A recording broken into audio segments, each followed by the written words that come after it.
This is Vinyl Voices Radio, ESPN 97.5. Ladies and gentlemen, I'm John Denman. Jesse Dehan. All right, this is Vinyl Voices Radio on ESPN 97.5. I'm Jesse, that's Gladys there. I have Amanda Pascali in the family. DJ Muskratch back there, Jason Esparza. And we're in the Hell and High Water studio, eating pizza from Frank's, drinking beer from Bad Astronaut, all brought to you by the Adley Law Firm. We're missing our main guy, John Denman, tonight, but we're keeping the train rolling. So we're going to chug on to the next song, which is actually not written by Amanda, but kind of tell us about it. Yeah, so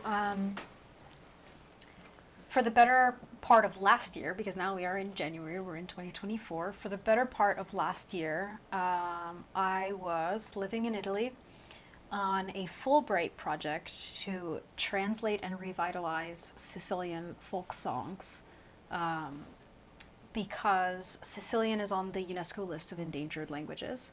And this was a project that was funded and endorsed by the US State Department and the Italian Ministry of Foreign Affairs to kind of expose the world to songs that only a small part of, the globe actually is aware of.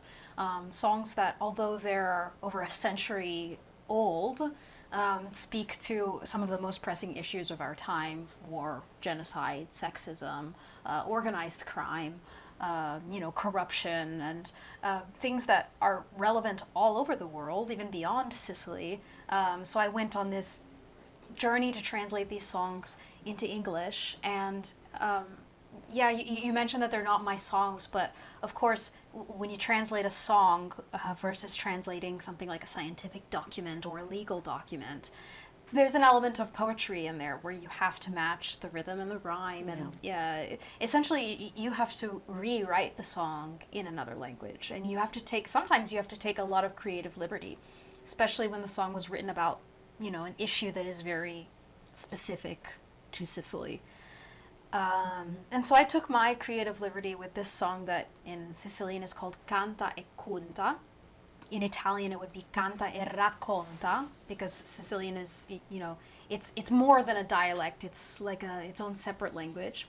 And in English I translated it as something like to sing and recount, to recount your stories, your origins, the real life, story of your everyday life, what you grew up with, when you see the people around you doing, and just kind of this resistance to having your story be forgotten in time. This is me, this is who I am, and this is my story. Yeah. Well, let's check it out. We're going to listen to it, and then after we do, we'll circle back and talk about it some more.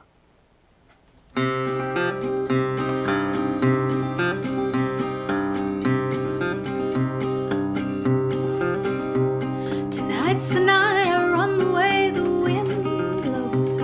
Tonight I call the sun upon the shadows. Tonight I pull the curtains off the windows and bring to light the stories of a lifetime.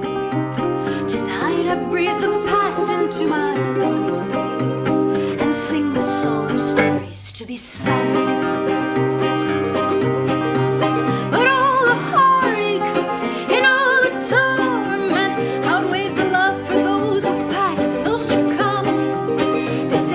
Tears can't change what's left behind. I know that fear can't stop what's left to find.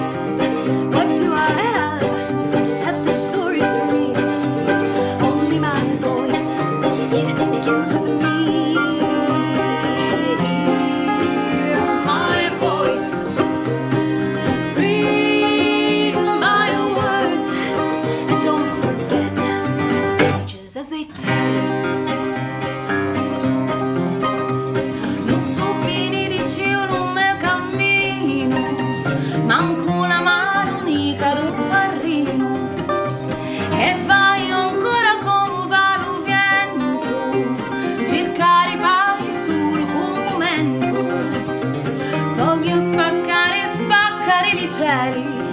E fare chiovere amore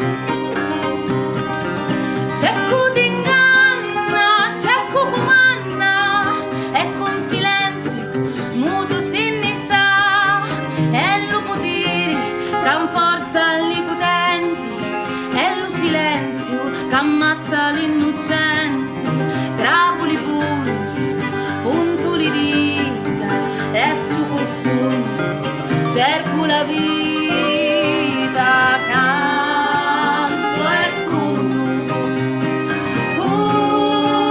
e canto per non perdere lo punto.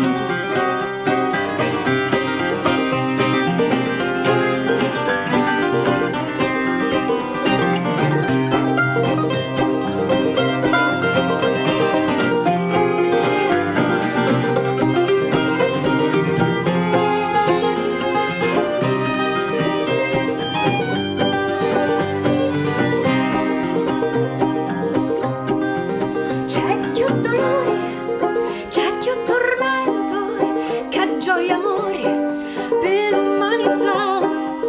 They say that tears can't change what's left behind. I know that fear can't stop what's left to find. What do I have to set this story free?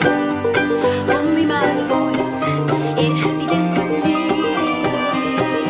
Hear my voice. Conto e canto per non perdere lo conto. La la la la la la la la la la la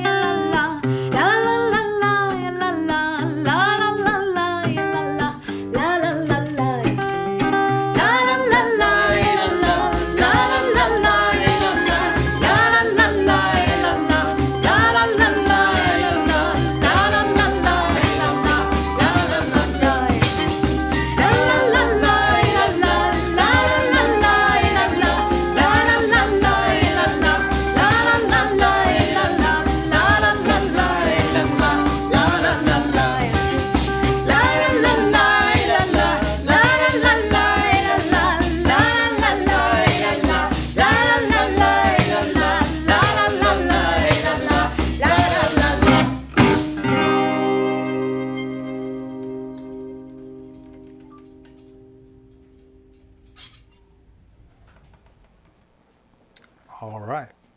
So that was nice. Tell us, I think that when not necessarily on the radio show, they're not going to, obviously see that there's a video that we are watching on the podcast. But when we watch the video on the podcast, there are different bandmates in this particular video. So we're kind of talking about it on the break. And you might tell us a little bit about that. Yeah, so Addison and I were in Sicily, and the wildest thing happened. We met a group of musicians that were our age, and they were so excited to meet us because we were American musicians, and they were crazy about American music, about bluegrass, country, folk music, and they were like, wow, that's so cool. Can we play some American music together? And we were like, well, but y'all are Sicilian. Can we play some Sicilian music together? And this was the result that came out of it. So 2 Americans and 3 Sicilians. We got together in this studio in the center of Palermo called Rizzia Studio. And this guy Melo recorded us playing my translation of this song, Canta e Conta, to sing and recount.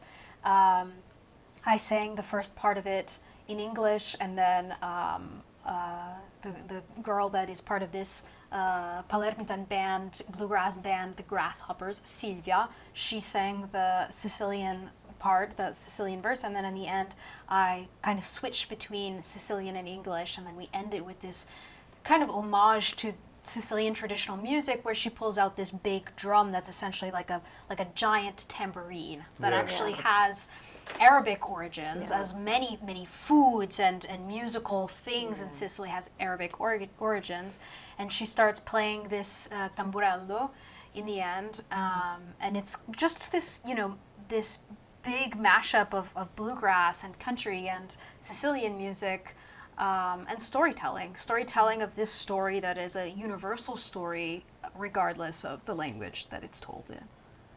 Yeah. You can feel the joy in the video. Sorry for the radio, but Yeah. find it on YouTube. But it's really beautiful. Thanks. It just feels like young people. You said it was a song from the 60s. Yeah. So I'm sure for people from there, that's a significant song. Yeah, and a very rebellious song Yeah. also for the 60s, because even in the second verse that Sylvia sings here in Sicilian, it's essentially saying, nothing was ever handed to me in my life. You know, you're taught to always obey authority, and in this case, the church. And the author of this song is basically saying that the church never gave me anything. You know, religion never gave me anything. I was never handed anything. Everything that I did in my life, I worked for. And so to say something like that in 1960s Italy was very rebellious and very honest, too. I don't know how you feel about this, but putting it in English, it gives a lot of people access to a song and a time and a message they wouldn't have understood it. Yeah. Right? Yeah, yeah. Is that how the Grasshoppers felt, or they were just excited?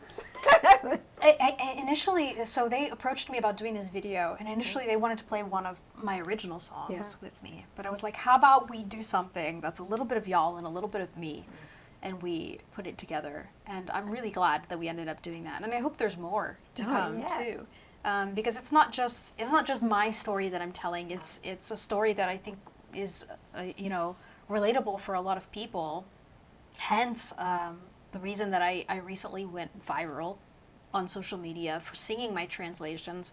I think it's something that moves a lot of people because they can see themselves in those stories. And that's the challenge of translating something, is what's the right balance of including yourself in this story and including the rest of, making something that everyone around the world can relate to. Right.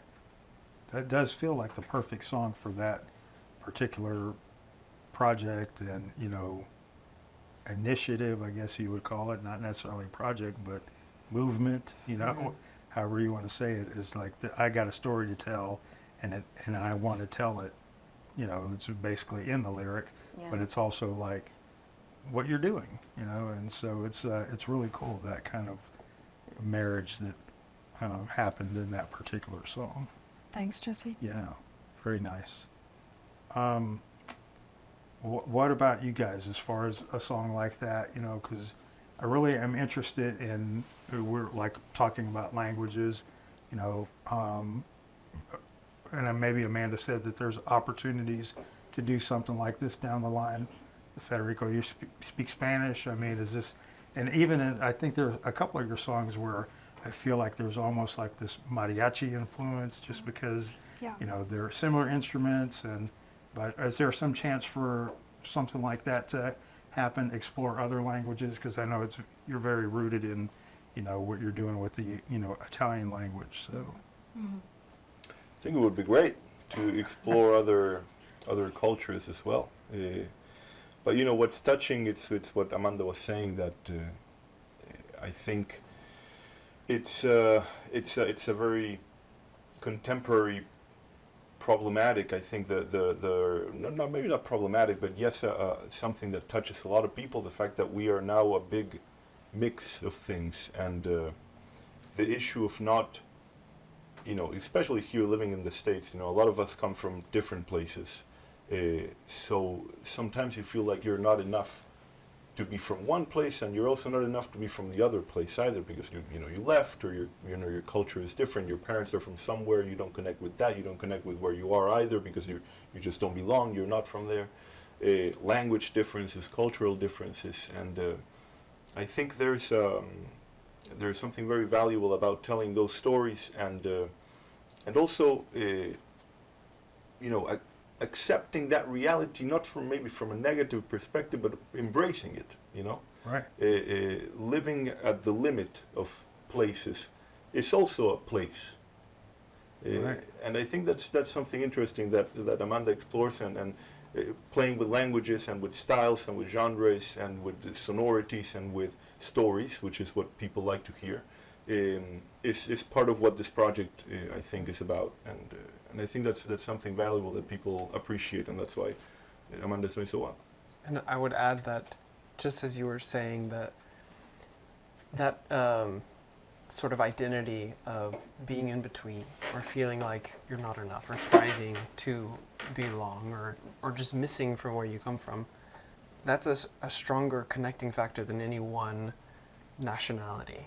Sure. Like, there are more people in the world that have their identity wrapped up in that feeling than I am, this or that. Right. And with the world as it is today, people being displaced and, wars and refugees, that's only going to be more common.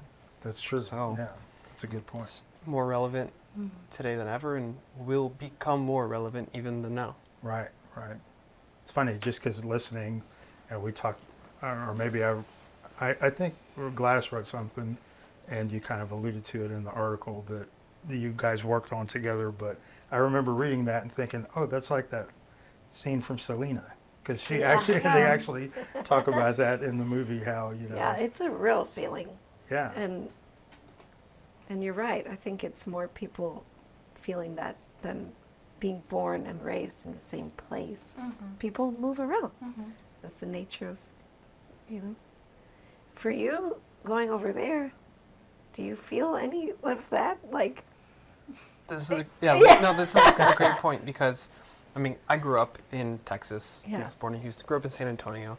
I have not been challenged because of looking different, sounding different, liking different things. Like typically growing up, I had a common, I guess, like upbringing, to this area. And then going to Italy, I guess I look sort of similar, but I definitely don't act. And I didn't know Italian. I'm still learning.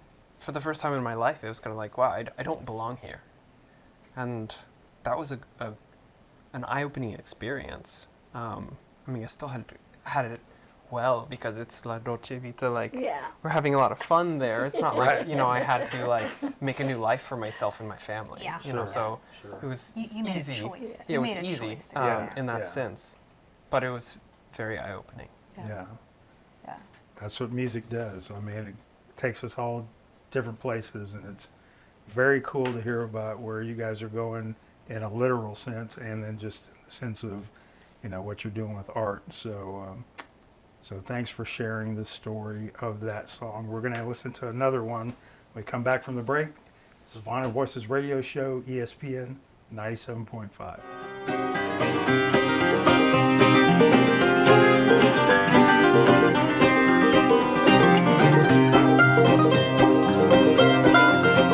This is Vinyl Voices, brought to you by Adley Law Firm, Houston's personal injury attorneys for 30 years.